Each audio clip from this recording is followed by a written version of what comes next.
Are you squishy or crunchy? Oh, I am the crunch. Hey! Good evening, everyone. The highlights of the news this Thursday. Traffic accidents.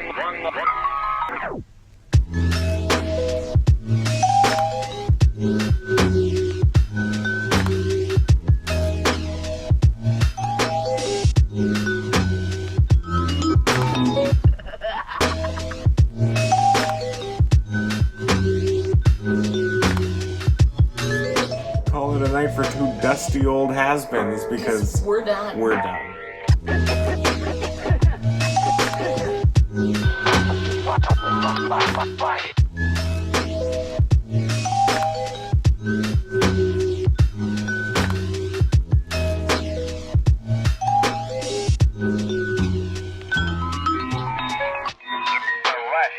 Accidents here in the district. One of them near Pennsylvania. In that crash. Well, good morning. We are alive. Welcome to day 3 of Does Size Matter Part 3, the remix. We woke up in Seattle. We did. We did sleep. But we still feel sleepless. Yeah, there's a joke there. So let's go to the Crow with Fries. What? I feel so stupid. I feel brain dead. Yeah, there's nothing, but we did it to ourselves. We did. You have no one to blame but yourself. And here we are. So let's go to Home Depot and get a rat trap that's going to work. We're going. A woman on the go, love. See the Crow with Fries? Sure can. Crow's eyes light up at night. That's a little bit freaky. Hello, ladies, and welcome back to Does Size Matter? I'm your host, David They, and today I am in Auburn, Washington, where behind me you can see this 18-foot crow with fries. It is very funny. Get yourself in crow. The angular aluminum crow carries a French fry in its mouth with a discarded order of a bag of fries beside it. Now, this statue was built in tribute to Big Daddy's Drive-In. My tribute to Big Daddy looks a little... Oh, so this crow once stood at Big Daddy's Drive-In, and it's here in loving memory for all of the town's fast food enthusiasts. This is ridiculous. So at the bonus at this, there are some trees. Look at those carrot trees. You ever seen carrot trees? Sweet Jesus. Grow your mind and the rest will follow. Rise and shine, babe. Just crow with it out here in Auburn. And until next week, goodbye. Probiotics. That's good. Rise and shine, babes, because here I am in Auburn. Why do I keep wanting to say Massachusetts? Seems right. I don't think I've ever been to Massachusetts in my whole friggin' life. The ink is slowly melting on this page right now. Good thing we have health insurance out here in the United States just in case I need some crowbiotics. Where do crows go to get a drink? A crowbar. So make sure to stay masked up. You don't want to get COVID out here. So thanks for joining me on this week's episode of Does Size Matter? I've been your host. I don't know, like, comment, and subscribe. It's quite a peculiar scene out here. Thanks for watching, and until next week, goodbye. Hopefully it's less rainy next week.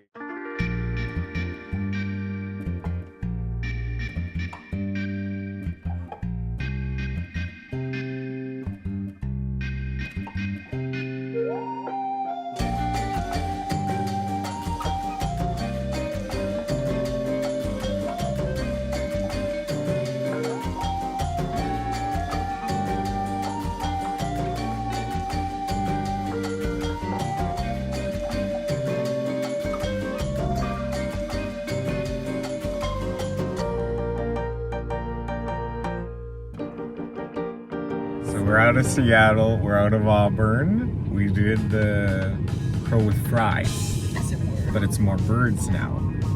There's more birds now because we're going, it says derpy yard bird statues, but I think that's your word. That is my word, because So- it does look a little derpy. Oh, absolutely. So I don't know what it's actually called, but more derpy birds coming your way.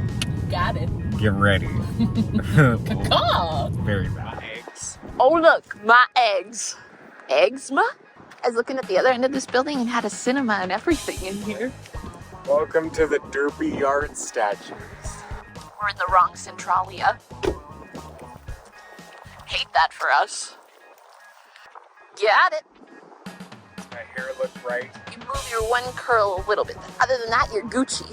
Hello, ladies, and welcome back to Does Size Matter? I'm your host, David They. Today, we are out in Chehalis, Washington, where you can find this derpy yard statue behind me. Now, we are currently at the Yardbirds Abandoned Swap Meet Center. There's a huge, that was definitely for us. Oh, yeah. So the residents of the Western Washington state are very familiar with Yardbirds, as a home improvement chain became popular in the region in the 1950s. The mascot of the Yardbirds was a misshapen, gawky cartoon bird with hunched shoulders, gloved yellow claw hands, and a large beak. Me and drag. They seem to be a little bit variable in their incarnations, but as long as it's painted black, beaked, and ugly, it's a Yardbird, according to them. Do not send me. The biggest Yardbird of all, however, is standing right behind me. A 60-footer. Nope, because this caught fire. Anyway, don't be a huge burden. Somebody needs to give a flock. Oh, we got company. Everybody's out here trespassing today. It's not just us. Awkward. You don't be shy and come on down to Chehalis, Washington, where I am currently. Whatever tweaks your beak, don't be a big burden. It won't be illegal, except it will be. That sign can't stop me because I can't read. Thanks for joining me on this week's episode of Does Size Matter Part 3, the remix, and I will see you next week. Goodbye. And don't expect any special treatment. It's the end of the bird tour now, so now we're going to the world's largest egg. Wonder how it holds up to Vegreville's egg. Yeah, we know. We come from the Ukrainian painted egg, so we're gonna see. Hopefully it's a nice big egg. It better be bigger than that egg. Yeah. World's largest, but people lie about that kind of stuff all the time.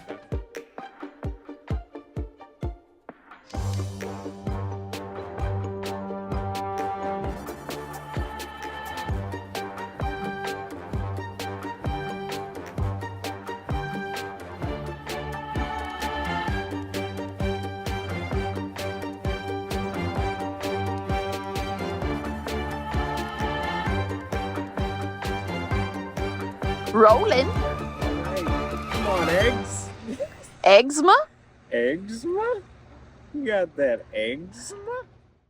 Hello, babies, and welcome back to Does Size Matter Part 3, the remix. I'm your host, David They. Excellent. And I'm currently out here in Winlock, Washington, where you can find the world's largest egg. Do you think this is the world's largest egg? Because I have questions. Now, I don't think this is the world's largest egg. Yeah, because out in Vegreville, in our home province of Alberta, we have an egg, and that egg even spins. But that's the Ukrainian egg. Is that the world's largest Ukrainian egg? Is this Ukrainian? Does it look Ukrainian to you? I don't know, girl. Now, I'm no agnostic. This big egg is 12 feet long and weighs 1,200 pounds. Yoke's on you. Oh, this was America's second largest egg-producing town until the 1950s, and local egg pride remains strong. Egg pride. Egg pride. I wonder how much this costs. Probably an arm and an egg. So don't get executed out here in Winlock. Poultry is getting close. Thanks for watching, and until next week, goodbye. What did the egg say when it got turned up?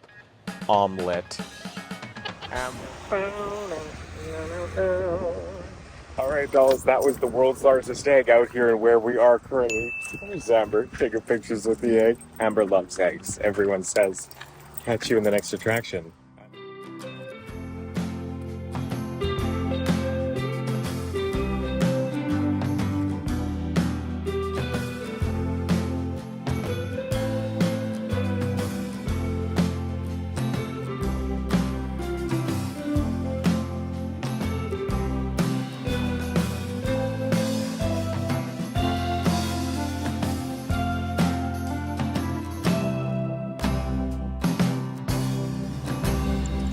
Ready for a fork. Get forked. Quick, everybody get your forks. All right, welcome to rainy Portland, where we're about to go see the world's largest fork. We're rolling.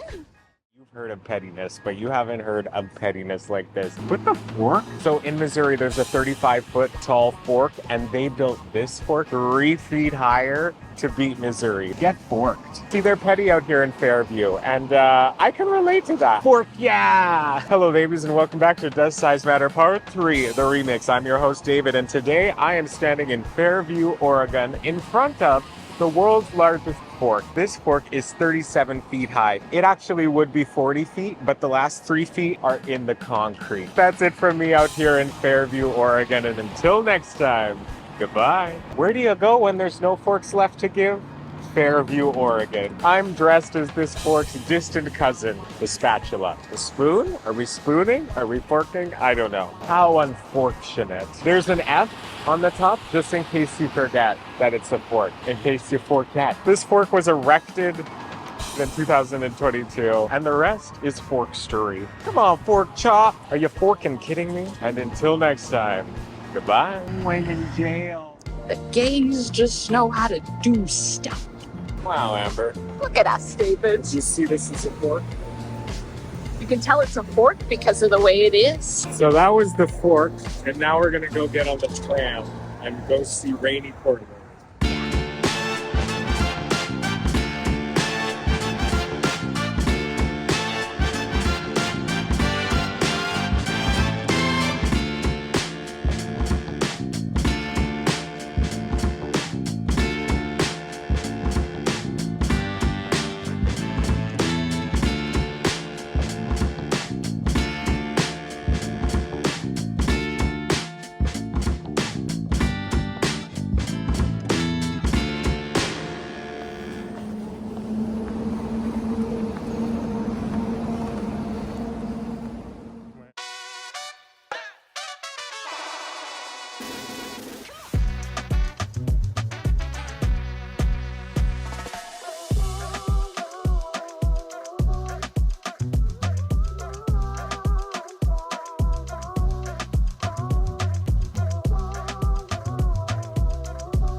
Three.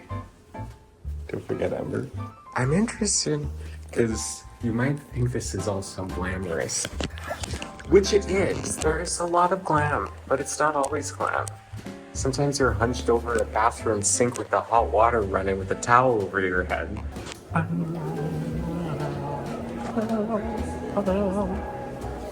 Okay, this is Portland. We got Moxie, kid. We'll see you later.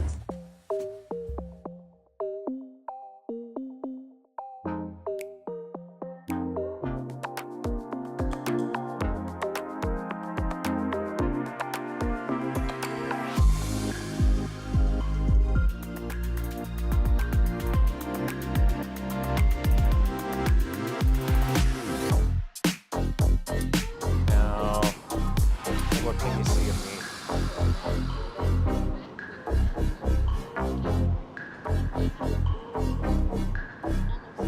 Okay, great. Let's turn on the charm. Don't improv, David. Hello, ladies, and welcome back to Does Size Matter Part 3, the remix. I'm your host, David. We are out here in Portland, Oregon, and behind me, you can see the Old Town sign. It's also known as the White Stag sign. PETA.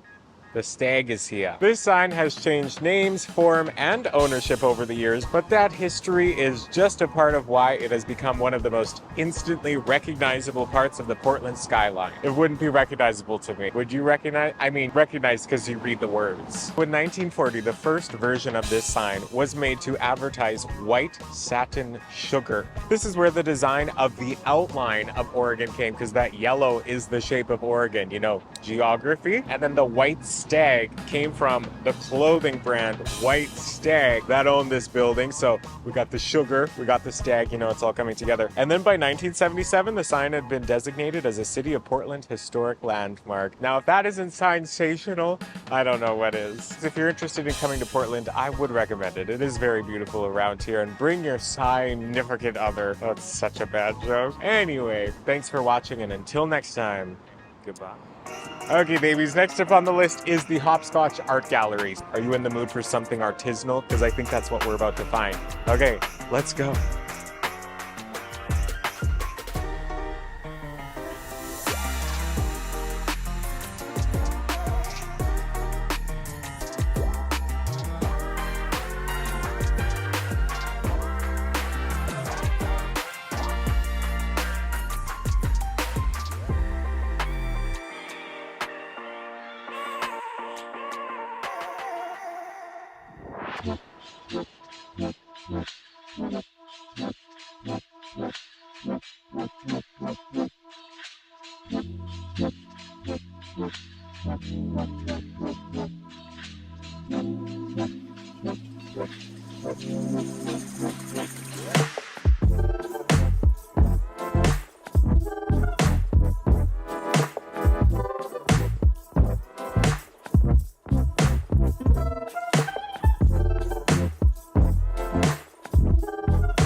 All right.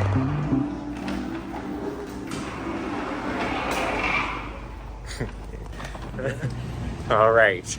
So we walked And we walked. from Hopscotch because we needed to see the big illuminated bread. And let me tell you, it's big. We're gonna get you a look at the big illuminated bread. Don't you worry, it's coming up right here. Oh, wow. Is that what? Factory. Wow. Bread. Oh, yeah, 'cause this is Franz. Look at all the bread pans. They make a lot of bread in there. Look at that. There's the big illuminated bread. That's so cool. I live. That's hilarious. I don't know, it's got like the toasty pie on the end too. Portland baked. Jesus, what is making that humming sound? Our last attraction of the day The bread. is the big illuminated bread. That is so funny. And there, breathe in the fresh baked bread aroma and wait for the right moment. Hello, ladies, and welcome back to Does Size Matter Part 3, the remix. I'm your host, David They, and this replica loaf, that's hard to say, replica loaf. Tonight, I'm out here in Portland, Oregon, where behind me you can see, you guessed it, the big illuminated bread. Flower power. Perched atop the roof of the Franz bakery, it's a whole how it's made situation in there, is a mighty glowing loaf. A beacon in the Portland rain. Ready or not, here I come. The trick to capturing its illuminated goodness in a photo depends on when you arrive. Pre-squall, dusk, or solar eclipse. Show me what you can do. You better run fast. This replica loaf of sliced, enriched white bread, approximately 20 to 25 feet in length, rotates horizontally on its center axis. Rise so serious. I really loaf this. The lit loaf was added to the building in 1956. Reporting from downtown Portland, Oregon. Thanks for watching, and until the next one, goodbye. There's no need to get angry when you got a loaf this size. It's the yeast of your worries. Serving bread to all of America. Have you seen a Franz loaf before, though? No. Oh, wow. They better make a bigger one. Okay, dolls, we just finished filming, but the very last step is to find somewhere near the big bread. And here goes my sticker, and that will live on forever. And there goes the bread truck. That is so funny. Serving bread to all of America. Have you seen a Franz loaf before, though? I have not. I've never even heard of Franz. No. Oh, wow. But we're at Franz's house. They better make a bigger one then. Okay, well, we're back in the hotel. We did all the Portland things. So that's it for us. Call it a night for two dusty old has-beens because we're done. We're done. So we'll see you next time.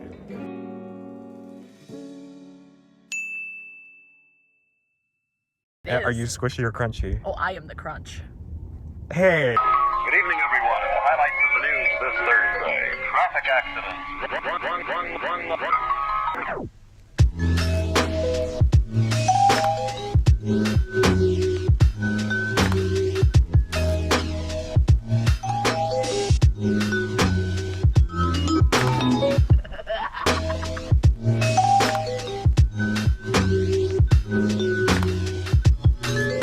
Call it a night for two dusty old has-beens because we're done. We're done.